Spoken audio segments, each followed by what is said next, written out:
ನಮಸ್ತೆ ಎಲ್ಲರಿಗೂ. Lucky life ಟಿಪ್ಸ್ಗೆ ನಿಮಗೆಲ್ಲರಿಗೂ ಸ್ವಾಗತ. ನನ್ನ ಆತ್ಮೀಯ ಕುಂಭರಾಶಿಯವರೇ, ಈ ಏಪ್ರಿಲ್ ಮತ್ತು ಮೇ 2026ರ ಒಂದು ಮಹಾ ಬದಲಾವಣೆ ನಿಮ್ಮ ಜೀವನದಲ್ಲಿ ಈಗ ಒಂದು ಮಹತ್ವದ ಕಾಲಘಟ್ಟ ಎದುರಾಗಿದೆ. ನಿಮ್ಮ ಸುತ್ತಲಿನ ಪರಿಸ್ಥಿತಿಗಳು ಸದ್ಯಕ್ಕೆ ಕತ್ತಲೆಯಿಂದ ಕೂಡಿರಬಹುದು. ದಾರಿಗಳೆಲ್ಲ ಮುಚ್ಚಿ ಹೋಗಿವೆ ಎಂದು ನಿಮಗೆ ಅನ್ನಿಸುತ್ತಿರಬಹುದು. ಯಾವುದೋ ಒಂದು ಭೀಕರ ಚಂಡಮಾರುತವು ನಿಮ್ಮನ್ನು ಆವರಿಸಿಕೊಳ್ಳಲು ಬರುತ್ತಿದೆ ಎಂಬ ಭೀತಿ ನಿಮ್ಮನ್ನು ಕಾಡುತ್ತಿರಬಹುದು. ಆದರೆ ಧೈರ್ಯಗೆಡಬೇಡಿ. ಏಪ್ರಿಲ್ 3, 2026ರ ನಂತರ ನಿಮ್ಮ ಜೀವನವು ಸಂಪೂರ್ಣವಾಗಿ ಬದಲಾಗಲಿದೆ. ಈ ಕತ್ತಲೆಯ ನಡುವೆಯೇ ಒಂದು ಚಮತ್ಕಾರಿ ಬೆಳಕು ಕಾಣಿಸಿಕೊಳ್ಳಲಿದೆ. ಈ ಬೆಳಕು ಎಷ್ಟೊಂದು ಶಕ್ತಿಯುತವಾಗಿರುತ್ತೆ ಎಂದರೆ, ಇದು ನಿಮ್ಮ ಹಳೆಯ ಜೀವನದ ಕಷ್ಟದ ಪುಟಗಳನ್ನು ಅಳಿಸಿ ಹಾಕಿ ಹೊಸ ಶಾಹಿಯಿಂದ ಈ ಹೊಸ ಅಧ್ಯಾಯವನ್ನು ಬರೆಯಲಿದೆ. ಏಪ್ರಿಲ್ 3ರ ನಂತರ ಈ ವೈಶಾಖ ಮಾಸ ಆರಂಭವಾಗುತ್ತಿದ್ದಂತೆ ಆಕಾಶದಲ್ಲಿ ಅತ್ಯಂತ ವಿರಳವಾದ ಯೋಗಗಳು ರೂಪುಗೊಳ್ಳುತ್ತಿವೆ. ಅಕ್ಷಯ ತೃತೀಯ, ಸರ್ವಾರ್ಥ ಸಿದ್ಧಿ ಯೋಗ, ರವಿ ಯೋಗ ಮತ್ತು ಅಮೃತ ಸಿದ್ಧಿ ಯೋಗಗಳಂತಹ ದಿವ್ಯ ಸಂಯೋಗಗಳು ಬರೋಬ್ಬರಿ 612 ವರ್ಷಗಳ ನಂತರ ಸಂಭವಿಸುತ್ತಿವೆ.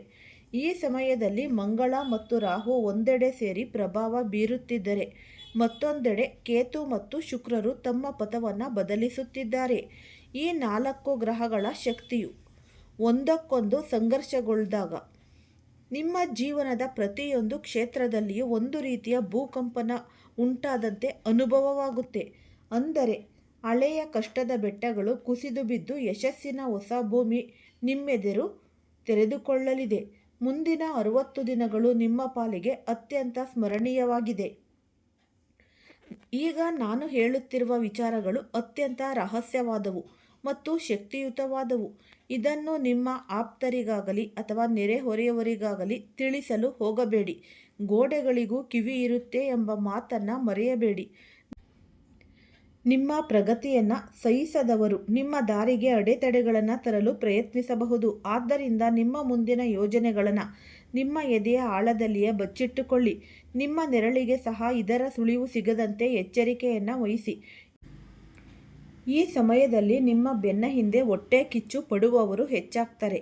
ನಿಮ್ಮ ಸ್ವಂತ ಅಣ್ಣ, ತಮ್ಮಂದಿರು ಅಥವಾ ಸ್ನೇಹಿತರು ಸಹ ನೀವು ಅವರಿಗಿಂತ ಎತ್ತರಕ್ಕೆ ಬೆಳೆಯುವುದನ್ನು ಕಂಡು ಅಸೂಯೆ ಪಡಬಹುದು. ಕೇವಲ ತಂದೆ ತಾಯಿ ಮಾತ್ರ ನೀವು ಅವರಿಗಿಂತ ಹೆಚ್ಚು ಸಾಧಿಸಲಿ ಎಂದು ಬಯಸೋದು. ಒಂಟಿತನಕ್ಕೆ ಎಂದಿಗೂ ಹೆದರಬೇಡಿ. ಈ ಒಂಟಿತನವೇ ನಿಮ್ಮನ್ನು ಹೊಸ ಎತ್ತರಕ್ಕೆ ಕೊಂಡೊಯ್ಯಲಿದೆ. ಒಂಟಿಯಾಗಿರುವಾಗ ನಿಮಗೆ ನಿಮ್ಮ ಬಗ್ಗೆ ಯೋಚಿಸಲು ಮತ್ತು ನಿಮ್ಮ ಒಳಗಿನ ಶಕ್ತಿಯನ್ನು ಜಾಗೃತಗೊಳಿಸಲು ಸಮಯ ಸಿಗುತ್ತೆ.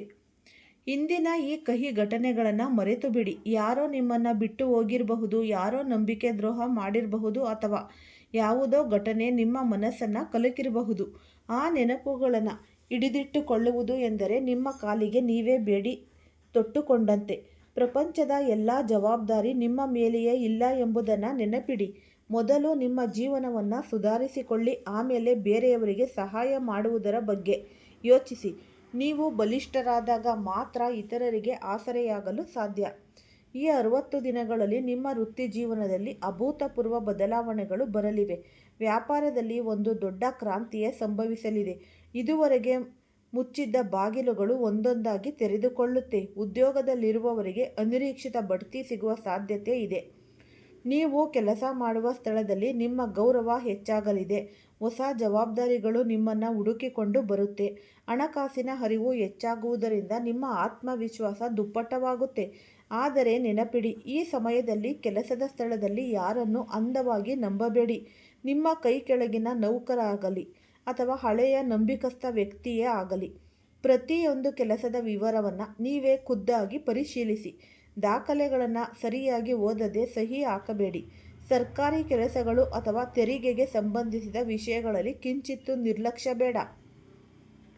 ನೀವು ಯಶಸ್ಸಿನ ಏಣಿಯನ್ನು ಏರುತ್ತಿರುವಾಗ ನಿಮ್ಮ ಆರೋಗ್ಯದ ಬಗ್ಗೆ ನಿರ್ಲಕ್ಷ್ಯ ಮಾಡಬೇಡಿ. ವಿಶೇಷವಾಗಿ ಹೊಟ್ಟೆಗೆ ಸಂಬಂಧಿಸಿದ ಸಮಸ್ಯೆಗಳು ಕಾಡಬಹುದು. ಹೊರಗಿನ ಎಣ್ಣೆಯಲ್ಲಿ ಕರಿದ ಪದಾರ್ಥಗಳು, ಅತಿಯಾದ ಮಸಾಲೆಯುಕ್ತ ಆಹಾರಗಳನ್ನು ಸಂಪೂರ್ಣವಾಗಿ ತ್ಯಜಿಸಿ. ಮನೆಯಲ್ಲಿ ತಯಾರಿಸಿದ ಸಾತ್ವಿಕ ಆಹಾರಕ್ಕೆ ಆದ್ಯತೆಯನ್ನು ನೀಡಿ. ಹಣ್ಣುಗಳು, ತರಕಾರಿ ಮತ್ತು ಮೊಸರನ್ನು ನಿಮ್ಮ ಆಹಾರದಲ್ಲಿ ಸೇರಿಸಿಕೊಳ್ಳಿ. ಇದರಿಂದ ನಿಮ್ಮ ಜೀರ್ಣಾಂಗ ವ್ಯವಸ್ಥೆ ಸುಧಾರಿಸುತ್ತೆ. ಜೊತೆಗೆ ರಕ್ತದ ಒತ್ತಡ ಮತ್ತು ಸಕ್ಕರೆ ಕಾಯಿಲೆ ಇರುವವರು ನಿಯಮಿತವಾಗಿ ವೈದ್ಯಕೀಯ ತಪಾಸಣೆ ಮಾಡಿಸಿಕೊಳ್ಳಿ. ಈ ಕೆಲಸದ ಒತ್ತಡದಿಂದ ಮಾನಸಿಕ ಕಿರಿಕಿರಿ ಉಂಟಾಗಬಹುದು. ಆದ್ದರಿಂದ ಸ್ವಲ್ಪ ಸಮಯ ವಿಶ್ರಾಂತಿಗೂ ನೀವು ಮೀಸಲಿಡಿ. ನಿಮ್ಮ ವ್ಯಕ್ತಿತ್ವವನ್ನು ಆಕರ್ಷಕವಾಗಿ ರೂಪಿಸಿಕೊಳ್ಳಲು ಇದು ಸಕಾಲ. ನಿಮ್ಮ ಸಂವಹನ ಕಲೆ ಮತ್ತು ಮಾತಿನ ಮೇಲೆ ಹಿಡಿತವಿರಲಿ. ಸೌಮ್ಯತೆ ಮತ್ತು ದೃಢತೆಯ ಮಿಶ್ರಣವು ನಿಮ್ಮ ವ್ಯಕ್ತಿತ್ವದಲ್ಲಿ ಇರಲಿ. ಆಗ ಜನರು ನಿಮ್ಮತ್ತ ಆಕರ್ಷಿತರಾಗ್ತಾರೆ. ಕಚೇರಿಯಲ್ಲೇ ಇರಲಿ ಅಥವಾ ಈ ಸಮಾಜದಲ್ಲಿರಲಿ, ನಿಮ್ಮ ಮಾತಿಗೆ ಎಲ್ಲರೂ ಮನ್ನಣೆ ನೀಡ್ತಾರೆ. ಈ ದ್ವೇಷ ಮತ್ತು ಅಸೂಯೆಯನ್ನು ಮನಸ್ಸಿನಿಂದ ತೆಗೆದುಹಾಕಿ. ಗೀತೆಯಲ್ಲಿ ಹೇಳಿರುವಂತೆ, ನೀವು ದುಃಖದ ಕಡೆ ಗಮನ ಕೊಟ್ಟರೆ ದುಃಖಿಗಳಾಗ್ತೀರಿ, ಸುಖದ ಕಡೆ ಗಮನ ಹರಿಸಿದರೆ ಸುಖಿಗಳಾಗುತ್ತೀರಿ. ಆದ್ದರಿಂದ ಸಣ್ಣ ಪುಟ್ಟ ಸಂತೋಷಗಳನ್ನು ಸಂಭ್ರಮಿಸಿ. ಪಿತ್ರಾರ್ಜಿತ ಆಸ್ತಿಗೆ ಸಂಬಂಧಿಸಿದಂತೆ ದೀರ್ಘಕಾಲದಿಂದ ನಡೆಯುತ್ತಿದ್ದ ಕಾನೂನು ಹೋರಾಟಗಳು ಅಥವಾ ಈ ಕೌಟುಂಬಿಕ ವಿವಾದಗಳು ಈಗ ಅಂತ್ಯಗೊಳ್ಳಲಿವೆ. ಇದು ನಿಮಗೆ ಆರ್ಥಿಕವಾಗಿ ದೊಡ್ಡ ಬಲ ನೀಡಲಿದೆ. ಮನೆಯಲ್ಲಿ ಧಾರ್ಮಿಕ ಕಾರ್ಯಕ್ರಮಗಳು, ಪೂಜೆ ಅಥವಾ ಹವನಗಳು ನಡೆಯುವ ಸಾಧ್ಯತೆ ಕೂಡ ಇದೆ. ಇದು ನಿಮ್ಮ ಮನೆಯಲ್ಲಿ ಸಕಾರಾತ್ಮಕ ಶಕ್ತಿಯನ್ನು ತುಂಬುತ್ತೆ. ನಿಮ್ಮ ಜೀವನ ಸಂಗಾತಿಯ ಜೊತೆಗಿನ ಸಂಬಂಧ ಮಧುರವಾಗಿರುತ್ತೆ. ಸಣ್ಣ ಪುಟ್ಟ ಭಿನ್ನಾಭಿಪ್ರಾಯಗಳನ್ನು ಮಾತುಕತೆಯ ಮೂಲಕ ಬಗೆಹರಿಸಿಕೊಳ್ಳಿ. ನಿಮ್ಮ ಮಕ್ಕಳಿಗೆ ಸಂಬಂಧಿಸಿದಂತೆ ಭವಿಷ್ಯದ ಯೋಜನೆಗಳನ್ನು ರೂಪಿಸಲು ಇದು ಸೂಕ್ತ ಸಮಯ. ಅವರ ಶಿಕ್ಷಣ ಅಥವಾ ವೃತ್ತಿ ಜೀವನದ ಬಗ್ಗೆ ನೀವು ತೆಗೆದುಕೊಳ್ಳುವ ನಿರ್ಧಾರಗಳು ಮುಂದೆ ಉತ್ತಮ ಫಲ ನೀಡಲಿವೆ. ನಿಮ್ಮ ಅದೃಷ್ಟವನ್ನು ಮತ್ತಷ್ಟು ಪ್ರಬಲಗೊಳಿಸಲು ಕೆಲವು ವಿಶೇಷ ಪರಿಹಾರಗಳನ್ನು ಇಲ್ಲಿ ಸೂಚಿಸಲಾಗಿದೆ. ಅಂದರೆ ಮೊದಲನೆಯದಾಗಿ, ಶೀಘ್ರ ವಿವಾಹದ ಆಕಾಂಕ್ಷೆಗಳು ಅಥವಾ ಜೀವನದಲ್ಲಿ ಅಡೆತಡೆ ಎದುರಿಸುತ್ತಿರುವವರು ಒಂದು ಹಳೆಯ ಆಲದ ಮರದ ಕೆಳಗೆ ಹೋಗಿ ಶುದ್ಧ ನೀರನ್ನು ಅರ್ಪಿಸಿ ನಿಮ್ಮ ಮನಸ್ಸಿನ ಇಚ್ಛೆಯನ್ನು ದೇವರ ಮುಂದೆ ನಿವೇದಿಸಿಕೊಳ್ಳಿ. ನಂತರ ಈ ತುಪ್ಪದ ದೀಪವನ್ನು ಹಚ್ಚಿ ಆ ಮರದ ಸುತ್ತ ಅಥವಾ ದೇವಸ್ಥಾನದಲ್ಲಿ 108 ಬಾರಿ ಪ್ರದಕ್ಷಿಣೆಯನ್ನು ಹಾಕಿ. ಪ್ರತಿ ಪ್ರದಕ್ಷಿಣೆಯ ಸಮಯದಲ್ಲಿ ನೀವು ಜೈ ಬಜರಂಗಬಲಿ ಎಂದು ಜಪಿಸಿ. ಇದು ನಿಮ್ಮ ದಾರಿಯಲ್ಲಿರುವ ಎಲ್ಲ ಮುಳ್ಳುಗಳನ್ನು ತೆಗೆದುಹಾಕಿ ದಾರಿಯನ್ನು ಸುಗಮಗೊಳಿಸುತ್ತೆ. ಹನುಮಂತನ ಆರಾಧನೆಯು ಈ ಸಮಯದಲ್ಲಿ ನಿಮಗೆ ರಕ್ಷಾ ಕವಚದಂತೆ ಕೆಲಸ ಮಾಡುತ್ತೆ. ಪ್ರತಿದಿನ ಹನುಮಾನ್ ಚಾಲೀಸವನ್ನು ಭಕ್ತಿಯಿಂದ ಪಠಿಸಿ ಹನುಮಂತನ ದೇವಸ್ಥಾನಕ್ಕೆ ಹೋಗಿ ಸಿಂಧೂರದ ತಿಲಕವನ್ನು ಧರಿಸಿ.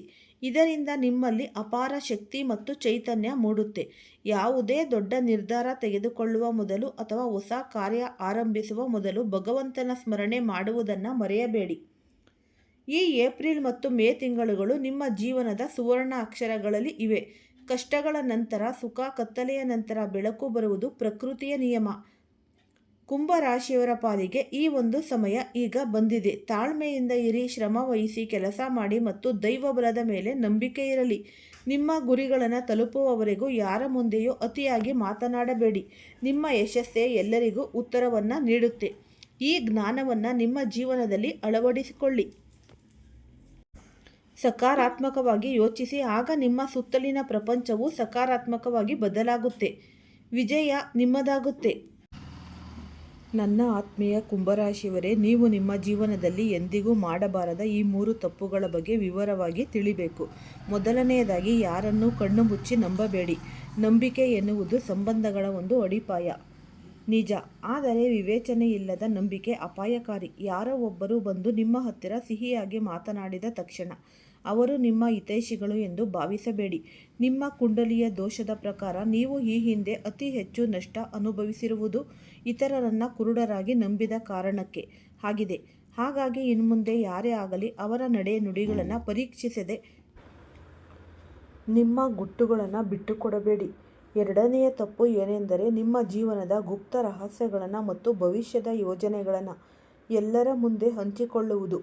ನೀವು ಯಾವುದೋ ಹೊಸ ಕೆಲಸ ಆರಂಭಿಸಲು ಯೋಚಿಸುತ್ತಿದ್ದರೆ ಅಥವಾ ಈ ದೊಡ್ಡ ಹೂಡಿಕೆ ಮಾಡುವ ಆಲೋಚನೆಯಲ್ಲಿ ಇರುತ್ತಿದ್ದರೆ, ಆದರೆ ಅದನ್ನು ಕಾರ್ಯರೂಪಕ್ಕೆ ತರುವ ಮೊದಲೇ ಎಲ್ಲರಿಗೂ ಹೇಳುತ್ತಾ ಹೋದರೆ ನಿಮ್ಮ ಶತ್ರುಗಳು ನಿಮ್ಮ ದಾರಿಯಲ್ಲಿ ಅಡೆತಡೆ ಉಂಟು ಮಾಡಲು ಕಾಯುತ್ತಿರುತ್ತಾರೆ. ಕೆಲವೊಮ್ಮೆ ಕೆಲಸಗಳು ಕೈಗೆ ಬಂದರೂ ಬಾಯಿಗೆ ಬರದಂತೆ ಹಾಳಾಗಲು ಇದೇ ಪ್ರಮುಖ ಕಾರಣ. ನಿಮ್ಮ ಅದೃಷ್ಟದ ಬಗ್ಗೆ ಅತಿಯಾಗಿ ಪ್ರದರ್ಶನ ಮಾಡಬೇಡಿ. ಇತರರ ದೃಷ್ಟಿ ಅಥವಾ ಅಸೂಯೆ ನಿಮ್ಮ ಕೆಲಸಗಳ ಮೇಲೆ ನಕಾರಾತ್ಮಕ ಪರಿಣಾಮ ಬೀರಬಹುದು. ನಿಮ್ಮ ಗ್ರಹಗತಿಗಳು ಉತ್ತಮವಾಗಿದ್ದಾಗ ನೀವು ಶಾಂತವಾಗಿ ಇರಬೇಕು, ಏಕೆಂದರೆ ಆಗ ನಿಮ್ಮ ಅದೃಷ್ಟವೇ ನಿಮ್ಮ ಪರವಾಗಿ ಉತ್ತರ ನೀಡುತ್ತೆ. ಮೂರನೆಯ ಮುಖ್ಯ ವಿಷಯವೆಂದರೆ ಸಮಯದ ಮಹತ್ವ ಅರಿಯುವುದು. ಇಂದು ಸಂಜೆ 3:30 ನಂತರ ನಿಮ್ಮ ಅದೃಷ್ಟದ ಬಾಗಿಲು ತೆರೆಯಲಿದೆ. ಶುಕ್ರ ಮತ್ತು ಬುಧ ಗ್ರಹಗಳ ಸಂಚಾರವು ಲಾಭದ ಮೇಲೆ ಲಾಭವನ್ನು ತರಲಿದೆ. ಭಗವಂತನು ನಿಮ್ಮ ಪ್ರತಿಯೊಂದು ಕಾರ್ಯವನ್ನು ಗಮನಿಸುತ್ತಿದ್ದಾನೆ. ಆರಂಭದಲ್ಲಿ ಕೆಲವು ವಿಷಯಗಳು ನಿಮಗೆ ಕೆಟ್ಟದಾಗಿ ಕಂಡುಬಂದರೂ ಅದು ಅಂತಿಮವಾಗಿ ನಿಮ್ಮ ಒಳಿತಿಗೆ ಆಗಿರುತ್ತೆ. ಒಬ್ಬ ತಾಯಿ ತನ್ನ ಮಗುವಿಗೆ ಯಾವುದು ಒಳ್ಳೆಯದು ಯಾವುದು ಕೆಟ್ಟದು ಎಂದು ಹೇಗೆ ನಿರ್ಧರಿಸುತ್ತಾಳೋ ಹಾಗೆಯೇ ಭಗವಂತನು ಕೂಡ ನಿಮ್ಮ ಜೀವನದ ಉದ್ಧಾರಕ್ಕಾಗಿ ಈ ಬದಲಾವಣೆಗಳನ್ನು ತರುತ್ತಿದ್ದಾನೆ. ಆದ್ದರಿಂದ ಧೈರ್ಯದಿಂದ ನೀವು ಮತ್ತು ತಾಳ್ಮೆಯಿಂದ ಮುನ್ನಡೆಯಿರಿ. ಇನ್ನೊಂದು ಮಹತ್ವದ ವಿಚಾರ, ಈಗ ನಿಮ್ಮ ಜೀವನದಲ್ಲಿ ಒಂದು ಹಳೆಯ ಅಧ್ಯಾಯ ಮುಗಿದ ಹೊಸ ಅಧ್ಯಾಯ ಆರಂಭವಾಗುವ ಸಮಯ. ಇದನ್ನು ನೀವು ಒಂದು ರೀತಿಯ ಪ್ರಳಯ ಎಂದು ಭಾವಿಸಬಹುದು. ಪ್ರಳಯ ಎಂದರೆ ಪ್ರಪಂಚ ನಾಶವಾಗುವುದಲ್ಲ, ನಿಮ್ಮ ಜೀವನದಲ್ಲಿದ್ದ ಹಳೆಯ ದುಃಖ, ಸಾಲ ಮತ್ತು ಸಂಕಷ್ಟಗಳ ಅಂತ್ಯ ಎಂದರ್ಥ. ನೀವು ಇಷ್ಟು ದಿನ ಅನುಭವಿಸಿದ ನೋವುಗಳಿಗೆ ಈಗ ಪೂರ್ಣವಿರಾಮ ಸಿಗಲಿದೆ. ಆದರೆ ಈ ಸಮಯದಲ್ಲಿ ನೀವು ಯಾವುದೇ ತಪ್ಪು ದಾರಿಯಲ್ಲಿ ನಡೆಯಬಾರದು. ಶನಿದೇವನು ನ್ಯಾಯಾಧೀಶನಾಗಿದ್ದಾನೆ. ತಪ್ಪು ಮಾಡುವವರಿಗೆ ಅವನು ಕ್ಷಮೆ ನೀಡುವುದಿಲ್ಲ. ಸುಳ್ಳು ಹೇಳುವವರ ಅಥವಾ ಇತರರಿಗೆ ಮೋಸ ಮಾಡುವವರ ಸಹವಾಸದಿಂದ ದೂರವಿರಿ. ನೀವು ಅಂತಹ ತಪ್ಪುಗಳನ್ನು ಮಾಡದಿದ್ದರೂ ಅಂತಹವರ ಜೊತೆಗಿದ್ದರೆ ಅವರ ಪಾಪದ ಫಲವು ನಿಮ್ಮನ್ನು ಕಾಡಬಹುದು. ಮುಂದಿನ 48 ಗಂಟೆಗಳ ಒಳಗೆ ನಿಮ್ಮ ಆರ್ಥಿಕ ಸ್ಥಿತಿಯನ್ನು ಬದಲಿಸುವಂತಹ ಒಂದು ದೊಡ್ಡ ನಿರ್ಧಾರ ನಿಮ್ಮ ಮುಂದೆ ಬರಲಿದೆ.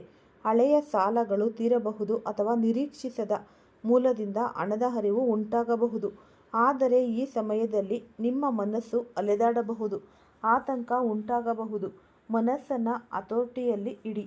ಈ ಬದಲಾವಣೆಯು ನಿಮ್ಮ ಪಾಲಿಗೆ ವರದಾನವಾಗಲಿದೆ. ನೀವು ರಾತ್ರಿ ಸರಿಯಾಗಿ ನಿದ್ದೆ ಬಾರದಿರುವುದು ಅಥವಾ ಭಯಾನಕ ಕನಸುಗಳು ಬೀಳುತ್ತಿದ್ದರೆ ಅದು ನಿಮ್ಮಲ್ಲಿನ ಶಕ್ತಿ ಕಡಿಮೆಯಾಗುತ್ತಿದೆ ಎಂಬ ಸೂಚನೆ. ಇಂತಹ ಸಮಯದಲ್ಲಿ ಧನಾತ್ಮಕ ಆಲೋಚನೆಗಳನ್ನು ಬೆಳೆಸಿಕೊಳ್ಳಿ. ಮನೆಯಲ್ಲಿ ಅನಗತ್ಯ ಜಗಳಗಳು ನಡೆಯುತ್ತಿದ್ದರೆ ಸ್ವಲ್ಪ ತಾಳ್ಮೆಯಿಂದ ಇರಿ. ಇದು ಗ್ರಹಗಳ ಪ್ರಭಾವದಿಂದ ಉಂಟಾಗುವ ತಾತ್ಕಾಲಿಕ ಸಮಸ್ಯೆ ಮಾತ್ರ.